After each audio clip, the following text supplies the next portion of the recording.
ಪಂಚಮಶಾಲಿ ಲಿಂಗಾಯತ್ ಇವರನ್ನ ಸೇರಿಸಬೇಕು ಅಂತೇಳಿ ಬಹಳ ದಿನಗಳಿಂದ ಪಂಚಮಶಾಲಿ ಲಿಂಗಾಯತರು ಹೋರಾಟ ಮಾಡ್ತಾ ಇದ್ದಾರೆ. ನಾನು 2 ಸಾರಿ ಮೀಟಿಂಗ್ ಮಾಡಿದ್ದೀನಿ. ಜಯ ಮೃತ್ಯುಂಜಯ ಸ್ವಾಮಿ ಮತ್ತೆ ಬೇರೆ ಮುಖಂಡರುಗಳು ಅವ್ರ ಜೊತೆಲೂ ಮೀಟಿಂಗ್ ಮಾಡಿ, ಆಮೇಲೆ ಜಯ ಮೃತ್ಯುಂಜಯ ಸ್ವಾಮೀಜಿಯವರು ಮತ್ತು ವಕೀಲರುಗಳು ಒಂದ್ಸಾರಿ ಚರ್ಚೆ ಮಾಡಿದ್ದೀನಿ. ನಮ್ಮ ಯತ್ನಾಳ್ ಅವರು ಕೂಡ ಭಾಗಿಯಾಗಿದ್ದರು. ಅಲ್ಲಿ ಬಹಳ ಸ್ಪಷ್ಟವಾಗಿ ಹೇಳಿದ್ದೀನಿ ನೋಡಪ್ಪ, ನಾನು ನಿಮಗೆ ರಿಸರ್ವೇಷನ್ ಕೇಳಲಿಕ್ಕೆ ಅಡ್ಡ ಬರಲ್ಲ. ನೀವು ಈಗ ರಿಸರ್ವೇಷನ್ನಲ್ಲಿ ಕೆಟಗರಿ ಮಾಡಿದ್ದಾರೆ. Category 1, category 2A, category 3A, category 3B. Veerashaiva ಲಿಂಗಾಯತರು ಮತ್ತು ಪಂಚಮಶಾಲಿ ಲಿಂಗಾಯತರು ಕೆಟಗರಿ 3B ಬರ್ತಾ ಇದ್ದೀರಿ. ಯಾರನ್ನೇ ನಾವು ಕೆಟಗರಿ 2Aಗೆ ಅಥವಾ ಕೆಟಗರಿ 1ಗೆ ಸೇರಿಸ್ಬೇಕಾದ್ರೆ, ಅಲ್ಲಿ ಇಲ್ಲದೇದವ್ರನ್ನ ಹೊಸದಾಗಿ ಸೇರಿಸ್ಬೇಕಾದ್ರೆ ಪರ್ಮನೆಂಟ್ ಬ್ಯಾಕ್ವರ್ಡ್ ಕ್ಲಾಸ್ ಕಮಿಷನ್ ಅಂತ ಇರ್ತದೆ. 1992ನೇ ಇಸ್ವಿನಲ್ಲಿ ಇಂದಿರಾ ಸಹಾನಿ ಕೇಸ್ನಲ್ಲಿ ಪರ್ಮನೆಂಟ್ ಬ್ಯಾಕ್ವರ್ಡ್ ಕ್ಲಾಸ್ ಕಮಿಷನ್ ಪ್ರತಿ ರಾಜ್ಯದಲ್ಲೂ ಕೂಡ ಇರಬೇಕು ಅಂತೇಳಿ ಆದೇಶ ಕೊಟ್ಟ ಮೇಲೆ ಸುಪ್ರೀಂ ಕೋರ್ಟ್ನವರು ಪರ್ಮನೆಂಟ್ ಬ್ಯಾಕ್ವರ್ಡ್ ಕ್ಲಾಸ್ ಕಮಿಷನ್ ಇರ್ತದೆ, ನೀವು ಅದರ ಮುಂದೆ ಅರ್ಜಿ ಹಾಕಿ ಅಂತ ಹೇಳಿದೆ ನಾನು. ಆಮೇಲೆ ನಿಮಗೆ ಹಿಂದೆ ಇದ್ದಂಥ ಸರ್ಕಾರ, ಯತ್ನಾಳ್ ಅವರೇ, ಹಿಂದೆ ಇದ್ದಂಥ ಸರ್ಕಾರ ನಿಮ್ಮನ್ನ 2Aಗೆ ಸೇರಿಸಿಲ್ಲ. 2Aಗೆ ಸೇರಿಸಿಲ್ಲ. ಯಾಕೆಂತಂದ್ರೆ ಅವ್ರೇನ್ ಮಾಡಿದ್ರು, ಹಿಂದಿನ ಸರ್ಕಾರದವರು ಮುಸಲ್ಮಾನರಿಗೆ 4% ಕೊಟ್ಟಿದ್ದಂತ ರಿಸರ್ವೇಷನ್ ಅನ್ನ ಅವ್ರಿಗೆ ರದ್ದು ಮಾಡಿ ಅದು 2% ಪಂಚಮಶಾಲಿ ಲಿಂಗಾಯತರಿಗೆ, ಅಂದ್ರೆ 2B ಅವರಿಗೆ. ಈ 4% ರದ್ದು ಮಾಡೋದು ಯಾವುದನ್ನ ಇವ್ರಿಗೆ ಸಿಕ್ಕಿದ್ದು, ಅಲ್ಪಸಂಖ್ಯಾತ ಮುಸಲ್ಮಾನರಿಗೆ ಕೊಟ್ಟಿದ್ದಂತ 4% ರದ್ದು ಮಾಡಿ ಆ 4% ಇವರಿಗೆ ಕೊಟ್ಟಿದ್ರು. ಇದ್ರ ಮೇಲೆ ಸುಪ್ರೀಂ ಕೋರ್ಟ್ಗೆ ಹೋದ್ರು. ಸುಪ್ರೀಂ ಕೋರ್ಟ್ನಲ್ಲಿ ಇವರೇ ಹಿಂದಿನ ಸರ್ಕಾರನೇ, ಬಿಜೆಪಿ ಸರ್ಕಾರನೇ ಅಫಿಡವಿಟ್ ಹಾಕಿದ್ದಾರೆ, ಅಂಡರ್ಟೇಕ್ ಮಾಡ್ಕೊಂಡಿದ್ದಾರೆ, ನಾವು ಯಾವ ಕಾರಣಕ್ಕೂ ಮುಸಲ್ಮಾನರಿಗೆ 4% ಕೊಟ್ಟಿರೋದನ್ನ ವಿತ್ಡ್ರಾ ಮಾಡಲ್ಲ, ರದ್ದು ಮಾಡಲ್ಲ, ಮುಂದುವರಿಸ್ತೇವೆ.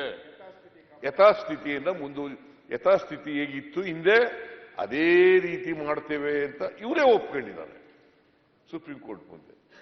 ಈಗ ಮತ್ತೆ 2Aಗೆ ಸೇರಿಸಬೇಕು ಅಂತ ಬಂದಿದ್ದಾರೆ. ಅಧ್ಯಕ್ಷರೇ, ಇದ್ರ ಬಗ್ಗೆ ನಾನು ಮಾತಾಡ್ಲಿಕ್ಕೆ ಅವಕಾಶ ಕೊಡ್ಬೇಕು. ಯಾಕಂದ್ರೆ ಅಲ್ಲ, ಅವ್ರು ಹೇಳ್ದಕ್ಕೆ ಜನರಿಗೆ ಗೊತ್ತಾಗಬೇಕು. ಮುಖ್ಯಮಂತ್ರಿಗಳು ಮಾತಾಡಿದ್ಮೇಲೆ ನಾನು ಮಾತಾಡ್ತೇನೆ.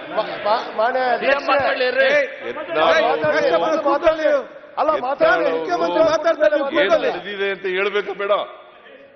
ಈಗ ನಿಮ್ಗೂ ಗೊತ್ತಿರೋದೇ ಇದು. ನಾನು ಹೊಸದಾಗಿ ಹೇಳ್ತಾ ಇದ್ದೀನಾ? ಯತ್ನಾಳ್ ಒಂದು ಪ್ರಶ್ನೆ ಕೇಳಿದ್ದಾರೆ, ಇದೇನು ಹೊಸದಾಗಿ ಹೇಳ್ತಾ ಇಲ್ಲ ನಾನು. ಇದರ ಬಗ್ಗೆ ದೀರ್ಘ ಸುಪ್ರೀಂ ಕೋರ್ಟ್ ನಲ್ಲಿ ಏನ್ ನಡೀತು ನೀವೇ ತೀರ್ಮಾನ ಮಾಡಿದ್ರಿ. ಹಿಂದಿನ ಸರ್ಕಾರ ಏನ್ ತೀರ್ಮಾನ ಮಾಡಿದ್ರು, ಅಂಡರ್ಟೇಕಿಂಗ್ ಏನು ಯಾವ ಟೈಪ್ ನಮ್ಗೆ ಸರ್ಕಾರ ಕೊಟ್ಟಿದೆ ಅದ್ರ ಬಗ್ಗೆ ಕೂಡ ಮಾತಾಡಲಿಕ್ಕೆ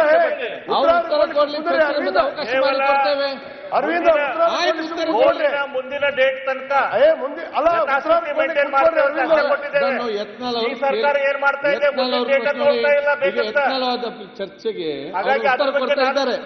ಮತ್ತೆ ನೋಟಿಸ್ ಕೊಟ್ಟಿದ್ದೀರಿ, ಅದಕ್ಕೆ ಸಮಯಾವಕಾಶ ಕೊಡ್ತೇನೆ. ಅವತ್ತೆಲ್ಲರೂ ಚರ್ಚೆಯಲ್ಲಿ ಭಾಗವಹಿಸಿ. ಈಗ ಚರ್ಚೆ ಇಲ್ಲ ನೋಡಿ, ಚರ್ಚೆ ಮಾಡ್ಲಿಕ್ಕೆ ಗೊತ್ತಿಲ್ಲ. ಬೇಡ, ಅಫಿಡವಿಟ್ ಏನ್ ಕೊಟ್ಟಿದ್ಯೋ ಅದನ್ನೇ ಹೇಳಿ ಸರ್. ಆಯ್ತು, ಚರ್ಚೆ ಕೊಡುವ, ಬೇರೆ ಬೇಡ. ಅಫಿಡವಿಟ್ ನೀವು ನಿಮ್ದೇ ಸ್ವಂತ ಹೇಳಿಕೆ ಹಾಕಲ್ಲ, ಸ್ವಂತ ಹೇಳಿಕೆ ಅಲ್ಲ, ಸ್ವಂತ ಬೇಡ. ಅಫಿಡವಿಟ್ ಏನ್ ಕೊಟ್ಟಿದ್ದು ನಾನು ಬೇಕಾದ್ರೆ ಕೋರ್ಟ್ ಆರ್ಡರ್ಸ್ ಅನ್ನ ಸದನದ ಮುಂದೆ ಇಡುತ್ತೇನೆ. ಇಡೀ ಸಂತೋಷ. ಕೋರ್ಟ್ ನಲ್ಲಿ ಏನಾಗಿದೆ ಆದೇಶವನ್ನ ಇಡುತ್ತೇನೆ, ನಾಳೆ ಇಡಿ. ಇಡ್ತೀನಿ. ದಯವಿಟ್ಟು ಆ ನಾಳೆ ಸ್ಟೇಟ್ಮೆಂಟ್ ಹೇಳಿ. ಈ ಬಗ್ಗೆ ಇವತ್ತು ವಿಶೇಷ ನನ್ನ ಹತ್ರ ಚರ್ಚೆಗೆ ಕಾಪಿ ಅವಕಾಶ ಇಲ್ಲ. ಮಾಡಿಕೊಡುವ. ಸುಪ್ರೀಂ ಕೋರ್ಟ್ ಕಾಪಿ ಇಲ್ಲ. ಹಾ. ನಾಳೆ ಅದನ್ನ ಇಡುತ್ತೇನೆ. ಇದನ್ನ ನಾಳೆ ನಿಮ್ಗೆ ಆ ವಿಶೇಷ ಸ್ಟೇಟ್ಮೆಂಟ್ ಚರ್ಚೆಗೆ ಪ್ರಕಾರ ಅವಕಾಶ ಹೇಳಿ. ಮಾಡಿಕೊಡ್ತೇನೆ. ಸ್ಟೇಟ್ಮೆಂಟ್ ಹೇಳ್ಬೇಡಿ. ಕೋರ್ಟ್ನಲ್ಲಿ ಏನ್ ಚರ್ಚೆಗೆ ಹೇಳಿದೆ? ಅವಕಾಶ ಕೊಡಿ. ಅದು ಚರ್ಚೆಗೆ ಅವಕಾಶ ಮಾಡಿಕೊಡ್ತೇನೆ. ಅವಕಾಶ ಕೊಡಿ. ನಾಳೆ ಬೇಡ, Yes. ನಾಡಿದ್ದು ಕೊಡಿ. ಬೈಂಡಿಂಗ್ ಅನ್ನ ಇವಾಗ ನಾವು ಅಫಿಡವಿಟ್ ಕೊಟ್ಟಿದ್ದೀವಿ, ನೀವು withdraw ಮಾಡಿ. ಈಗ ಈಗ ಸನ್ಮಾನ್ಯ ಅಧ್ಯಕ್ಷರೇ, ಈಗ ಮಾನ್ಯ ಮುಖ್ಯಮಂತ್ರಿಗಳು and the floor of this supreme house court ಮಾಡಿ ನಲ್ಲಿ ಸರ್. ಸುಮಾರು ಹಾಕಿದ್ದೀವಿ ಅಂತ ಸುಮಾರು ಮಾಡಿ ಸರ್. ಅದು ಆಯ್ತು, ಈಗ ನಾಳೆ ಅದನ್ನ ಚರ್ಚೆಗೆ ಅವಕಾಶ ತಕ್ಕೊಲ್ವಾ? ಚರ್ಚೆಗೆ ಅವಕಾಶ ಆಯ್ತು. ಹೇಳ್ತೀರಿ. ನಾಳೆ ಬೇಡ, ನಾಡಿದ್ದು. ನಾಳೆ ನಮ್ಮ ಮಾನ್ಯ ಹೋರಾಟ ಇದೆ. ಅಧ್ಯಕ್ಷರೇ, ನಾಡಿದ್ದು ಅವಕಾಶ ಕೊಡಿ. ನಾಳೆ ನಾಡಿದ್ದು ಈ ಸದನದ ಮುಂದೆ ಸುಪ್ರೀಂ ಕೋರ್ಟ್ನಲ್ಲಿ ಏನು ಆದೇಶ ಆಗಿದೆ ಆದೇಶದ ಕಾಪಿಯನ್ನ ಇಲ್ಲಿ ಇಡುತ್ತೇನೆ. ನಾನು ನಿಮ್ಮ ಸಮಯಾವಕಾಶ ನೋಡಿಕೊಂಡು ನಿಮ್ಗೆ ಯಾವಾಗ ಬೇಕು ನೋಡಿಕೊಂಡು ಸಮಯ ನಿಗದಿಪಡಿಸಿ. ನಾಳೆ ಇಡ್ತೀನಿ. ನಾಳೆ ಅವ್ರಿಗೆ ಬೇಡ ಅಂತ, ನಾಳೆ ಇಲ್ಲ ಅಂತ. ಆ? ನಾಳೆ ಸಮಾವೇಶ ಇದೆ. ನಾಳಿದ್ದು. ನಾಡಿದ್ದು. ಯಾವಾಗ್ಲಾರು ಇಡ್ತೀನಿ ನಾನು. ನಾಳೆ ಬೇಕಾದ್ರೆ ಇಡ್ತೀನಿ, ನಾಳೆ ಇಡ್ತೀನಿ, ನಾಳೆ ಅದ್ರ ಮುಂದಿನ ದಿನ ಆಯ್ತು, ಇಡ್ತೀನಿ, ನಾಳೆ ಯಾವತ್ತಾರು ಚರ್ಚೆ ಇದೆಯಲ್ಲ.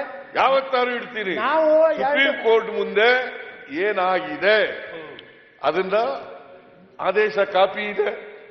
ಆದೇಶದ ಕಾಪಿ ಬದಲಾವಣೆ ಮಾಡಕ್ಕಾಗಲ್ಲ ನಾನು. ಮಾನ್ಯ ಮುಖ್ಯಮಂತ್ರಿ ಅದರಿಂದ ಸುಪ್ರೀಂ ನಾನು ಕೋರ್ಟಿನ affidavit ಆ ಆದೇಶವನ್ನ ಒಪ್ಕೊಳ್ತೀನಿ ತಾವು ಅಂತಕ್ಕಂಥದ್ದು ಚರ್ಚೆಗೆ ಅವಕಾಶ ನನ್ನ ಕೊಡ್ತೀನಿ ಅಂತ ಭಾವನೆ. ಹೇಳಿದ್ರಿ. ಓಕೆ, ನಮ್ದು ಇವ್ರು ಇನ್ನೊಂದು ಬೇಡಿಕೆ ಏನಿದೆ, ಎಲ್ಲರೂ ಕೂಡ ಅಧ್ಯಕ್ಷರೇ, ಆದೇಶವನ್ನ ಒಪ್ಕೊಳ್ತಾರೆ ಇನ್ನೊಂದು ಬೇಡಿಕೆ ಅಂತಕ್ಕಂಥದ್ದು ನನ್ನ ನಂಬಿಕೆ. ಇಡೀ ವೀರ ನಾಳೆ ಇಡ್ತೀನಿ. ಸರ್, ಅದು- ನಾಳಿದ್ದು ಸುಪ್ರೀಂ ಕೋರ್ಟ್ ನಲ್ಲಿ ಏನಾಗಿದೆ, ಇಡೀ ಅದಕ್ಕೆ ನಾವು ನೀವೇನು ಉತ್ತರ ಅಂಡರ್ಟೇಕ್ ಕೊಡ್ತೀವಿ. ಮಾಡ್ಕೊಂಡಿದ್ದೀರಿ, ನಮ್ಮಲ್ಲೂ ಎಲ್ಲ ದಾಖಲೆ ಇವೆ, ನಾವು ಉತ್ತರ ಅವೆಲ್ಲನೂ ಕೂಡ ವಿವರಗಳನ್ನು ಒಳಗೊಂಡಿರ್ತಕ್ಕಂಥ ನಮ್ಮಲ್ಲಿ ಆದೇಶವನ್ನ ದಾಖಲೆ ಇಡುತ್ತೇನೆ. ಆದ್ರೆ ವಿಶೇಷ ಪ್ರಕಟಣೆ. ಒಂದೇ ನಿಮಿಷ. ಒಂದು, ಮಾನ್ಯ ಮುಖ್ಯಮಂತ್ರಿಗಳು ನಾಳೆ ಸುಪ್ರೀಂ ಕೋರ್ಟ್ ನಲ್ಲಿ ನಮ್ಮ ಸರ್ಕಾರದಿಂದ ಇಡೀ ಏನು ಚರ್ಚೆ affidavit ಮಾಡು. ಹಾಕಿದ್ದೀವಿ. ಮೀಸಲಾತಿಯಲ್ಲಿ ಒಂದು ಸಮುದಾಯ ಮೂರ್ ಕಡೆ ಏನು ರಿಸರ್ವೇಶನ್ ತಗೋತೈತೆ ಅನ್ನೋ ಬಗ್ಗೆ ನಾವು ಆಯ್ತು, ಚರ್ಚೆ ಮಾಡ್ತೀವಿ. ಈಗ ಅದೆಲ್ಲ ಚರ್ಚೆ ಅದ್ರ ಮಾಡಿಸುವ. ಜೊತೆಗೆ ಮಾನ್ಯ ಮುಖ್ಯಮಂತ್ರಿಗಳು ನಾವು ವಿನಂತಿ ಮಾಡ್ಕೋದೇನಂದ್ರೆ, ಇಡೀ ವೀರಶೈವ ಲಿಂಗಾಯತ ಸಮುದಾಯವನ್ನ OBCಗೆ ಸೇರಿಸಿ ಸೆಂಟ್ರಲ್ ರಿಕಮೆಂಡ್ ಮಾಡ್ಬೇಕು. ಅದನ್ನಾದ್ರೂ ಮಾಡಿಕೊಡಿ ಸರ್. ನಿಮ್ ಕೈಯಾಗ ಏನಿಲ್ಲ.